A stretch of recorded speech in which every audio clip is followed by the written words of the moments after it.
Tere ilusat õhtut. Et täna mõtlesin, et ma ei mõelnud midagi. Tundsin sellist spontaanset kutset või tõmmet, et ma peaks või tahaks justkui teha ühe video selle kohta, kuidas unenäomaailm minuni jõudis või kuidas ma jõudsin siis teadliku unenägemiseni. Ja see on täiesti selline jutuajamine siin tuleb nii nagu need mõtted mulle pähe tulevad, ilma igasuguse struktuuri ja ettevalmistuseta. Ja kui see unenäomaailm sind kõnetab või on sinu jaoks kuidagi, ma ei tea, aktiivne või märgiline või tähendusrikas, siis palun esita siin all küsimusi. Jaga oma kogemusi ja ava omapoolset teemat, sest ma väga-väga tahan, et nendest vestlustest tekiks nagu diskussioon, et see ei ole monoloog, et üks tark räägib ja siis ülejäänud vahivad. Et ma väga-väga tahaks või see oleks väga-väga vajalik, kui meil tekiks siin mingisugune mõttevahetus või mingisugune diskussioon nendel teemadel. Et see on oluline. Ja hästi huvitav oli see, et kui ma siin hetkeks mõtlesin selle üle, et millest ma alustan, siis ma mõtlesin, et võib-olla sellisest esimesest teadlikust unenäo kogemusest. Mul tuli kassi ja vahepeal kurja tegema, ma aitan teda edasi. Esimesest teadlikust unenäo tegevusest või sellest, mis on kuidagi mõjutanud. Ja ma olin vist mingi 3-aastane. See vanuse kohta võib see mälu olla petlik. Aga sisetunne ütleb, et ma võisin olla 3, sest kui ma panen nagu ajaloolisse konteksti, et mis veel sellel ajal nagu juhtusid.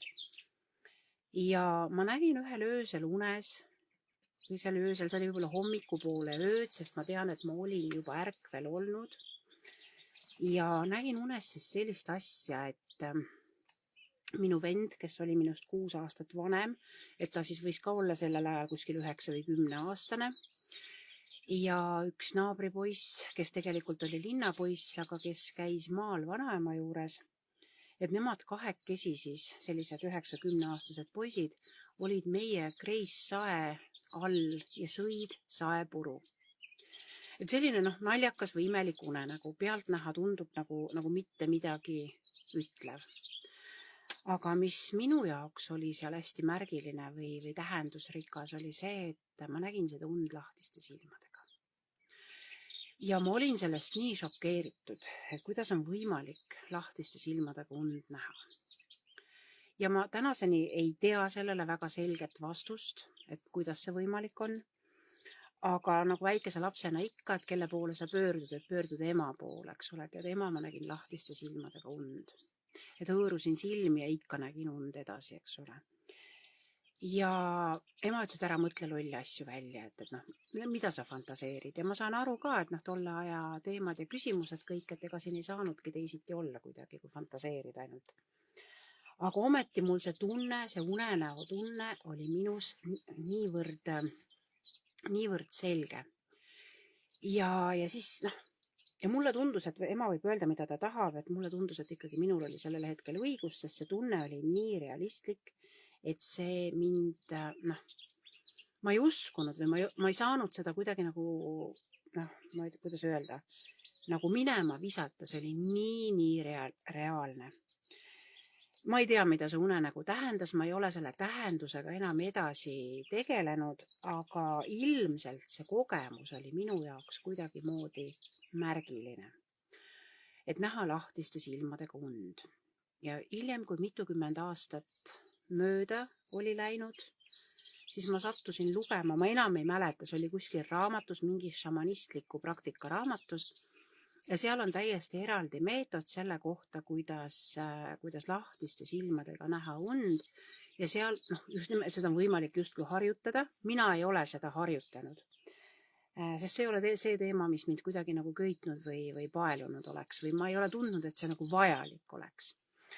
Aga iseenesest lugedes seda, et nagu meetodina on see nagu võimalik ja mis ma teada sain, oli see, et tegelikult kogenud šamanismi praktikud ei soovita seda meetodit, sest lahtiste silmadega on raske unenäo maailmast siia maailma tagasi tulla. Et kui inimesed kardavad seda, et nad unes nagu magavad, näevad unenägu ja lähevad kuhugi rändama või eksima, et siis nad kardavad juba siis, et äkki ma ei tule tagasi või nad püüavad seda unenägu kuidagi katkestada. Et siis suletud silmadega magades meie see, kuidas ma siis ütlen, see meie vaim tõmbab meid alati siia füüsilisse maailma tagasi, sest meie keha on elus ja ta peab edasi elama, onju. Et aga lahtiste silmadega olevat seda raske teha ja minu mälestus sellest oligi nagu see, et mul oli väga raske sellest unenäost välja tulla. Et ma teadsin, et ma olen juba ärkvel, mu mõtted on ärkvel, ma tunnen oma keha, oma varbaid, oma sõrmi, aga et ma ei saa siia maailma tagasi tulla. Ja kuidagi hästi raske oli ja hiljem siis täiskasvanuna seda lugedes ma sain nagu kinnitust, et midagi seal nagu toimus. Et iseenesest, muidugi alati on võimalik igasugust tähendust või igasuguseid märke kuskilt leida, eks ju. Et kui inimene otsib, siis ta ikka leiab. Ja niimoodi võiks öelda, et see võib olla minu varases eas nähtud unenägu võis olla mingisugune märk selleks, et ma olen võimeline unes olema teadlik, et ma olen võimeline unes rändama ja nii edasi. Absoluutselt ma olen, et seda hiljem ma olen sellest nagu teadlikuks saanud, et see niimoodi on. Lapsena ma ei osanud sellest nagu mitte midagi arvata. Siis minu teine selline unenäo kogemus või selline, ütleme siis niimoodi, et selline kogemus, mis mind nagu painama jäi või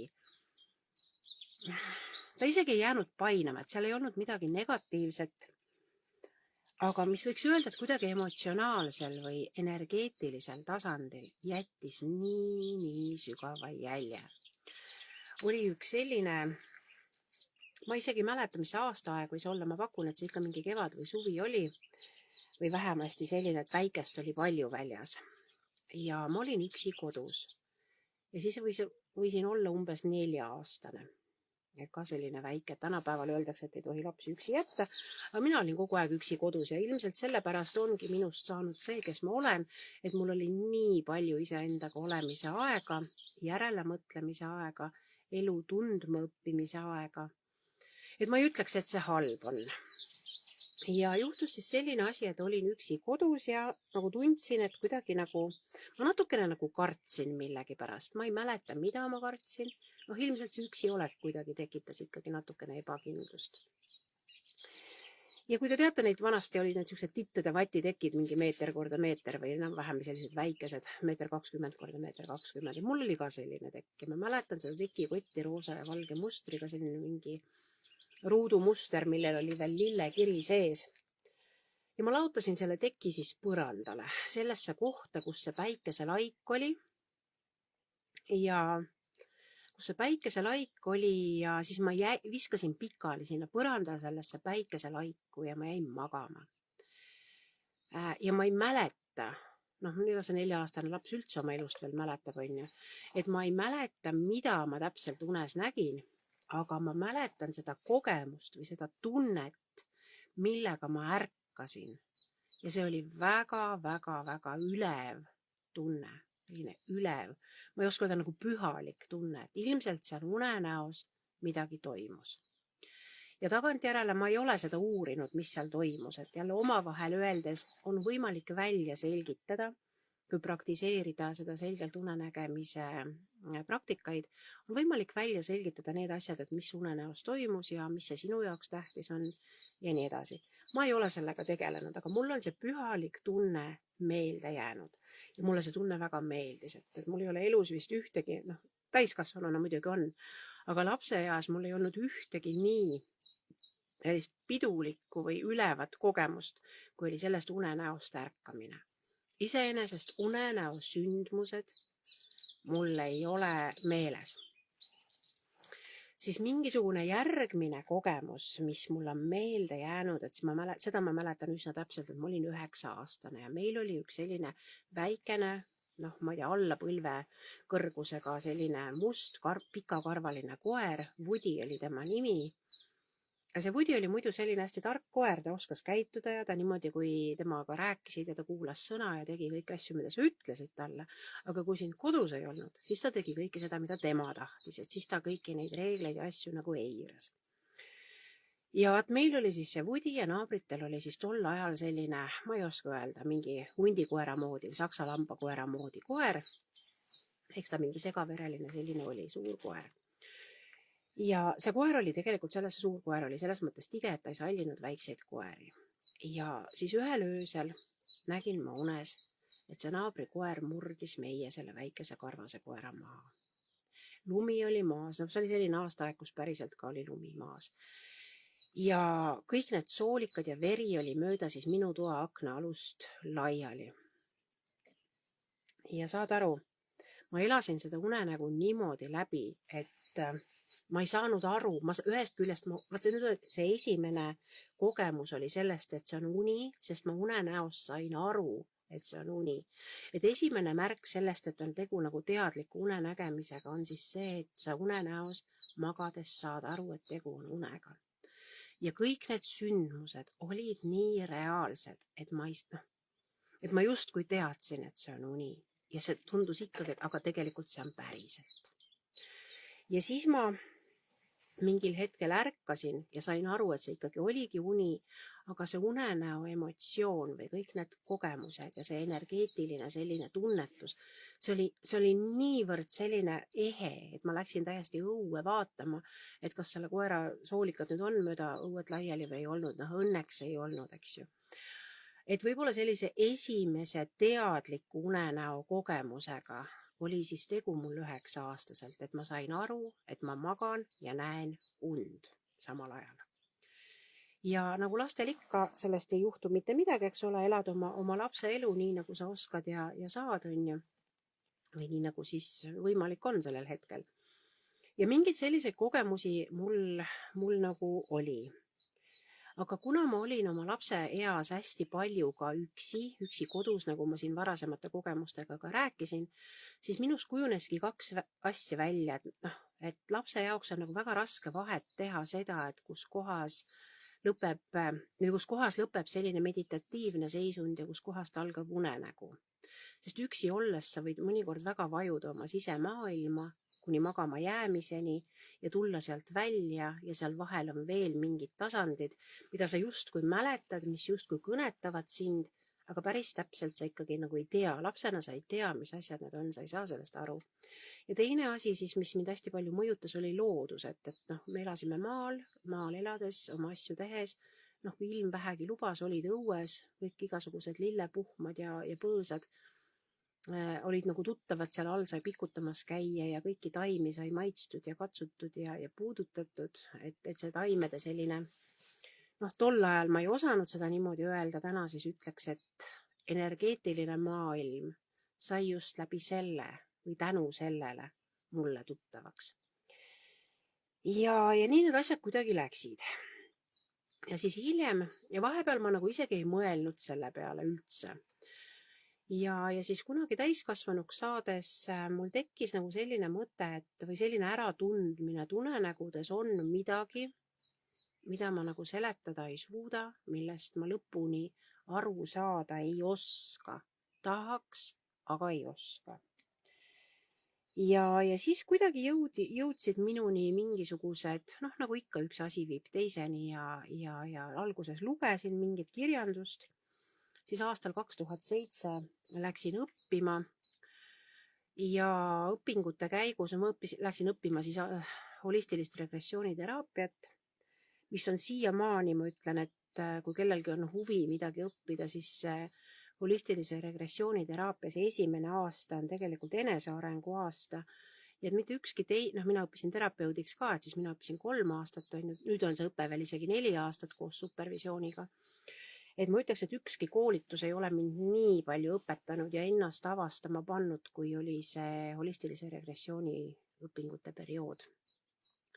Aga tol ajal me hakkasime siis ka unenägudega tegelema ja ütleme, minu elus oli siis selline aktiivne unenägude uurimine ja selline tundma õppimine oli aastatel kuskil 2005, et isegi enne õppima minekut ma juba lugesin neid materjale.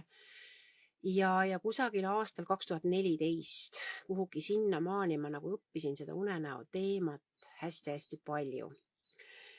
Ja ma põhimõtteliselt siis lugesin seda kirjandust, mis oli kättesaadav, aga mitte lugemise mõttes, vaid selles mõttes, et aru saada, et kuidas siis need unenäod on, mida mina siis mäletan või mis mulle on nagu mingisuguse jälje jätnud.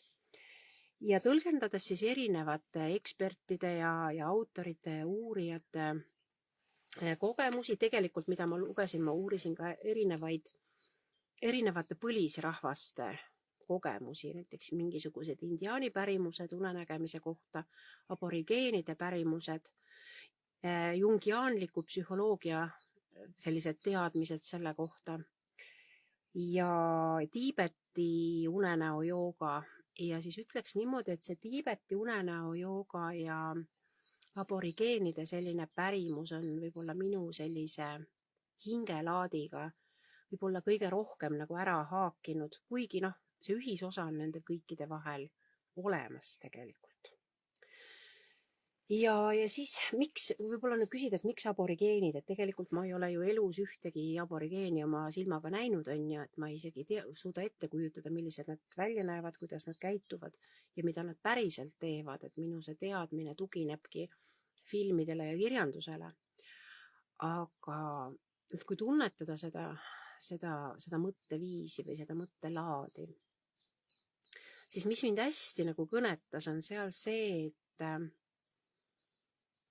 et unenäod ei ole nagu mingi eraldi maailm, vaid unenäod on selle maailma osa, millega sa saad ühendust nii-öelda uneseisundis.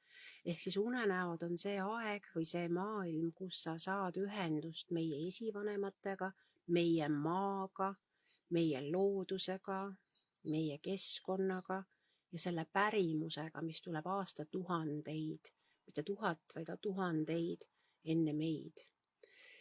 Ja mind on see väga-väga sügavalt paelunud või kuidagi puudutanud, võiks niimoodi öelda. Ja mis mulle aborigeenide pärimuses väga-väga hingelähedane on see, et kui meil siin lääne ühiskonnas lööme rusikaga rinna peale augule, mina olen siin see maaomanik, et siis nende kultuuris on see huvitav aspekt, et nad ei saa aru, mismoodi maa saab kuuluda inimesele. Et mina kuulun sellele maale, millel ma elan. Eks ju? Ja kuna ma kuulun sellele maale, siis ma tunnen, et ma olen selle maaga üks. Mis tähendab seda, et see loodus, see maa, loodus selles mõttes me võime seda laiendada, eks ole, et meil on siin Põhjamaade tingimustes 4 aastaaega ja kõik need asjad, eks ju, et ka nendele tingimustele nii-öelda avanedes või avardudes, et kui ma kuulun sellele maale, siis see ei tähenda seda, jah, ma võin olla füüsiliselt selle maa omanik või selle maa peremees, aga minu missioon on kuulata seda maad, on märgata seda tõde, on järgneda sellele tõele. Ehk elada koos nende loodusseadustega, mis meil siin on. Ja üks asi on siis see, et see on nende selline, ütleme, igapäevaelu tõde ka, aga tegelikult unenäo maailmas, et kui meie ütleme, siin lääne kultuuris oleme harjunud küsima või kui me midagi teada tahame, siis me pigem küsime, et kas see on tõsi või ei ole või kas see on realistlik või mitte. Või unenägude kohta, et mida see unenägu tähendab. Siis aborigeenide maailmas ei küsita unenäo tähendust, sest tähendus on seal nagunii olemas. Et pigem on küsimus selles, et millisel tasandil see unenäo reaalsus toimus või millises maailmas see toimus, kas see toimus füüsilises maailmas, esivanemate maailmas, veel mingis maailmas, et millisel tasandil need tegevused või need sündmused või see õppetund nii-öelda sinuni jõudis. Ja see on nagu see, mis mind väga on aidanud ühendada nende aborigeenide teemaga, kuigi ma sellest väga palju ei tea, et ma ei pea ennast mingiks eksperdiks sellel alal. Aga unenäo maailmas on see aidanud mulle väga-väga palju selgust luua, selgust hoida, luua ja hoida, ütleme niimoodi. Siis Tiibeti unenäo joogas on ka sellised minu jaoks nagu olulised aspektid, mis mul on aidanud oma unenägudest aru saada, on siis need asjad, kus keskendutakse ka siis ühest küljest siis sellele, et no natukene on nad nagu sarnased, et millises maailmas või millise maailmaga seotult on need unenäosündmused toimunud või kus maailmast see unenäo sõnum sulle tuleb, mitte et mida see unenägu tähendab, vaid mida minul on sellest unenäost õppida. Ja ükskõik, ja nüüd laiendades seda teemat, et ükskõik millistel loodusrahvaste või põlisrahvaste traditsiooni me aluseks võtame, siis unenägu, seal võib olla küll üks selline, kuidas siis öelda, ettekuulutav või selline ennustav faktor, et vaat see nüüd tähendab seda, et selge unenägu ei tähenda seda, et see kuulutab mingisugust asja ette, vaid selge unenägu tähendab seda, et mida sinul on oma unenäost õppida. Ehk siis, millise sinu unenäoga on see, või millise reaalse füüsilise elu aspektiga on see sinu unenägu seotud. Ja sealt tuleb siis see õppetund, et nähes siis unes teatud asju, et mida ma siis päris elus teha saan. Et unenäod siis justkui sümboolsel kujul on meie päris eluga seotud. Ja see ei tähenda, et ma näen unes seda, mida ma eile tegin. Et see võib olla niimoodi, aga see ei pea niimoodi olema. Et samamoodi seal on näiteks see asi, et mis tundega sa unest ärkad, kas see tunne on meeldiv või häiriv. Kui see tunne on meeldiv ja sa isegi ei mäleta mitte midagi sellest unenäost, aga kui see tunne on meeldiv, siis see unenäo sisu oli sind toetav. Kui see unenägu oli häiriv või ebameeldiv või kuidagi pinget tekitav, ärkasid mingisuguse pingeseisundiga üles, et siis see unenägu, ma ei saa öelda, et ta nagu kahjulik sulle on, aga seal on midagi, millest sa aru ei saa.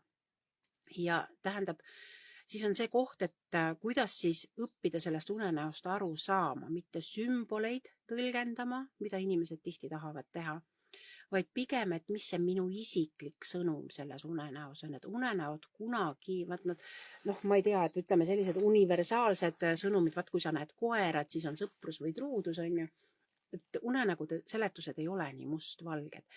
Et mida koer minu jaoks tähendab, näiteks kui ma kardan koer, mina ei karda, aga kui inimene kardab koeri, siis unenägu võib ka hirmusümbol olla. Et see on alati isiklik tähendus seal taga.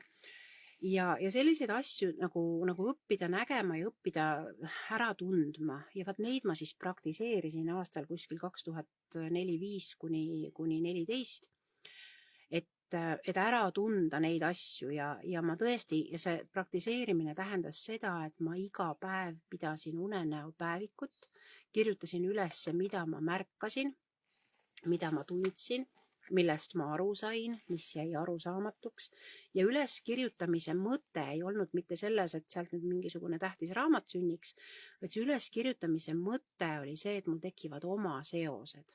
Ja vaat see on nüüd selge unenägemise juures hästi-hästi oluline sümbol või hästi oluline märk, võiks niimoodi öelda, et sa nagu ise hakkad oma unenägusid tõlgendama.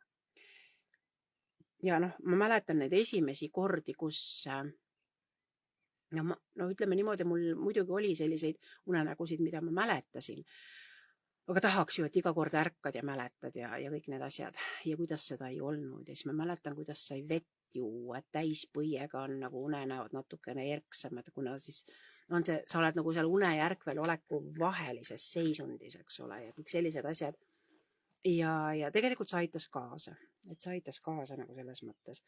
Aga hästi oluline on just see, et mida see päeviku pidamine nagu aitas õpetada, oli see, et sa õppisid seda tunnet nagu mäletama, et mis tundega ma ärkasin.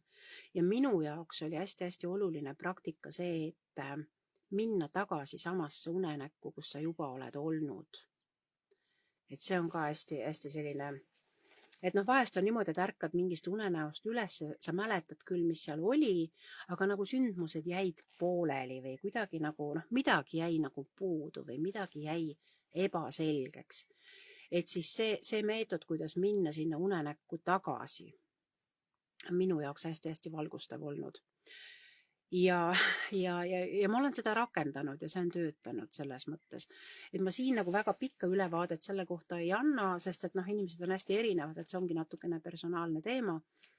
Aga noh, põhiline on see, et kui sa ärkad ülesse ja sulle tundub, et see unenägu jäi pooleli või mingisugune uba jäi sealt saamata, siis üks võti, kuidas naasta samasse unenäkku, on see, et nagu ma ütlesin, et mäleta seda tunnet, et mis tundega sa ärkasid. Teine asi on see, et see keha asend, millest sa ärkasid, et sa võtad täpselt sama asendi, meenutad täpselt sama tunnet, et sa nagu taastoodad omale sellise vaimse või emotsionaalse seisundi, millest sa ärkasid, ja kui sul sellest unenäost on mingi pildiline või sõnaline fragment meeles, siis sa kordad ka seda enda peas ja võib-olla esimesel katsel see ei tule välja, aga üldjuhul see aitab minna tagasi sellesse unenäkku, mis jäi pooleli. Ja noh, miks ma ütlen üldjuhul, sest noh, olen seda praktiseerinud ja see on toiminud. Ja siis kusagil aastatel 2014 kuni 2019 äkki selles vahemikus, ma nüüd täpselt ei mäleta, ma tegelikult tegin ka ühte sellist unenäo kursust poole aastast, mis kestis siis 6 kuud, on ju, et kus inimesed seda teadliku unenäo praktiseerimiseks, et kuna ma olin juba seda ise mitu aastat praktiseerinud, mul oli kogemusi tekkinud ja see kursus oli nagu selles mõttes menukas, et inimestel oli nagu huvi. Aga ma praegu, nüüd ei ole aastaid seda kursust teinud, lihtsalt sellel põhjusel, et ma nägin seda, et inimesed tahavad informatsiooni, aga nad ei praktiseerinud. Ja sellel kursusel ei olnud mitte mingit väärtust, kui osaleja ei praktiseeri. Ehk siis praktika on alati see, mis viib edasi. Teadmiseid me saame igalt poolt, aga sellel ei ole mitte mingit väärtust, kui me neid teadmisi ei kasuta. Et lihtsalt sellised mõtted nagu selle kohta. Aga miks see unenägemine mulle oluline on? Ja ma olen näinud jällegi lihtsalt vahepalaks, et ärkad unenäost üles, eks ole, et vahest sa ei pea üldse mitte midagi tegemagi selleks, et samasse unenäkku tagasi minna. Ma tuletan meelde näiteks ühte unenägu, ma nägin unes, et mul maja põleb. Ja põleb lahtise leegiga. Ja ärkan üles ja mõtlen, saan aru, et see on unenägu, keeran külge, vahetan asendit, jään uuesti magama, näen ikka unes, et maja põleb. Tõusen üles, ärevus oli juba kasvanud, süda juba tagus füüsiliselt ka rinnus, on ju, näen unes, et pagan, maja põleb jälle, on ju, ikka, mitte jälle, vaid ikka veel põleb, eks ju. No nii, 3. korda keerasin külge, vahetasin asendit, see on unenägu, jään uuesti magama. Ikka maja põles edasi. Ja siis ärkasin üles ja enam ei saanud magama jääda, sest ärevus oli niivõrd suureks läinud, et enam ei suutnud magama jääda ja ma olin 2 tundi üleval, istusin köögis, jõin öösel teed kella 2 kella 4. 2 liitrit teed lakkusin ära selle aja jooksul ja siis mõtlesin, et no pagan, et nüüd ma lähen küll uuesti magama. Ja saad aru, ma läksin magama ja ma nägin ikka unes, et maja põles. On ju. Aga ma tean väga täpselt, mis see põhjus oli. Korsten oli liiga pikalt pühkimata, eks ju. Et sa tegelikult tead ka vastust, aga ei ole viitsinud sellega tegeleda ja siis näed unes igasuguseid hirmu ja õudusunenägusid. Ja mõnikord, noh, toon veel ühe näite, et sama kodu kui metafoor, eks ju. Et näen siis unes jälle oma seda vana majakest ja just kui no ütleme niimoodi, et kui sa kujutad ette nagu lage või pööningu põrandat või lage, et oleneb, mis pidi asja vaadata, on ju. Et siis juhtus selline lugu, et näen unes, et nagu poolel majal on siis need laelauad sellised, et seal vahel on mingid 5 sentimeetrised praod, on ju. Ja need lauad on imeõhukesed. Noh, ühesõnaga nad olid nagu, kuidas ma ütlen siis, servamata lauad, mingisugused jäätmed põhimõtteliselt, millest oli see tehtud, on ju. Ja siis ma millegipärast olin seal lakas ja ma pidin käima nende nende vetruvate läbipaistvate 5 sentimeetriste laudiste peal seal.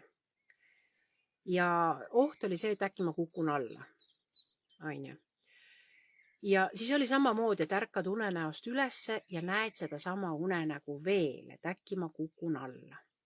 Ja mis siis on selle unenäo sõnum sulle? Et tegelikult see oli häiriv unenägu, sest ma ei saanud, see tunne, millega ma nagu magasin, ei olnud nagu meeldiv, onju. Aga mis siis oli seal see sõnum? Sõnum oli see, et mis minu elus praegu on sellist, millele ma kindel olla ei saa. Mis on see, mis tekitab ebakindlust? Mis on see, millele ma ei saa toetuda oma igapäevaelus, onju. Et tegelikult need unenäo sõnumid on siiski väga-väga praktilised. Ja see nüüd ongi näide selle kohta, kuidas need unenäo sõnumid täiesti absurdsed, täiesti ajuvabad, sest päris elus sul ei ole ju niimoodi, onju. Aga kuidas need on sinu igapäevaeluga seotud? Et mis mõtteid see sinust tekitab? Et kui sul on küsimusi, et anna siin video all teada, et ma vastan nendele küsimustele, kui sul neid tekib, või arutlen neid edasi, kui sul neid tekib. Või on midagi, mida sa tahaksid unenäo maailma kohta rohkem teada, et näiteks unenäo maailmas meil on ka unenäo teejuht, mida me saame täiesti energeetiliselt tunnetada. Et kui me räägime siin füüsilises maailmas, meil on justkui kõrgem mina või mõnikord, kes tunneb mida, eks ole, väeloom või kaitseingel, et unenäo maailmas on meil ka unenäo teejuht. Unenäo maastik, kui seal õppida või mitte õppida, vaid käia, et me võime seda unenäo maastikku tundma õppida sellisena. Ühesõnaga, me võime sattuda mingisse abstraktsesse kohta, aga me võime sattuda ka mingisse kohta näiteks, et kus sa oled enne olnud. Et unenäo maastik on nagu päris maastik, et on mingid kohad, kus sa oled olnud ja kui sa sealt kaugemale lähed, siis sa satud uude kohta. Et ka selliselt saab unenäo maailma nagu tundma õppida, onju. Et meil on tuttavad kohad, kuhu me läheme ja siis on täiesti avastamata alad. Ja nii Tiibeti sellest unenäo joogast kui ka natukene siis aborigeenide ja teiste põlisrahvaste oma traditsioonidest tuleb see teema sisse, et mõned unenäod võivad olla ka sõnumitoojad. Et me saame seal millestki nagu teadlikuks, onju. Ja kui me nüüd oleme vilunud unenägijad, siis juhtub selline lugu, et meil on võimalik ära tunda või vahet õppida tegema sellel, et näiteks, et kui ma näen sind unes, oletame, et siis unenäo järgi on võimalik vahet teha, kas sina tulid minu unenäkku või tulin mina sinu unenäkku. Et ühest küljest on see subjektiivne, aga teisest küljest on seal mingisugused märgid nagu olemas, onju. Et miks nüüd keegi kellegi unenäkku läheb, see on omaette teema. Tavaliselt on siis see, kas hoiatama millegi eest, ikka mingi sõnumitooja on, ütleme niimoodi. Ja samal ajal võib juhtuda ka see, et 2 või rohkem inimest näevad ühte ja sama unenägu nii-öelda unes. Ja see on see koht, miks nendes muinasühiskondades või loodusühiskondades väga paljudes traditsioonides on see, et hommikuti näiteks jagati oma unenägusid. Just selles mõttes, et saada aru, et mis meil kõigil on ühist. Et sellised mõtted täna, et ma täna kahjuks kauem ei saa jätkata, mul telefon andis märku, et hakkab kohe siin tühjaks saama. Aga kui sul on mõtteid või küsimusi, et palun jaga neid, et ma väga tahaks, et meil tekiks arutelu, mitte see, et mina olen see, kes teab või omast arust teab, eks ole, et ega ma ei ole ka mingi maailmatark, onju. Et ma olen ikkagi praktik, et see, mida ma ise olen nagu oma naha peal läbi teinud, sellest ma saan rääkida, ei midagi enamat, eks ju. Ja kui sul on küsimusi, siis küsi, et proovime koos neile vastuseid leida. Et aitäh sulle, et vaatasid ja kuulasid ja rõõmsate kohtumist.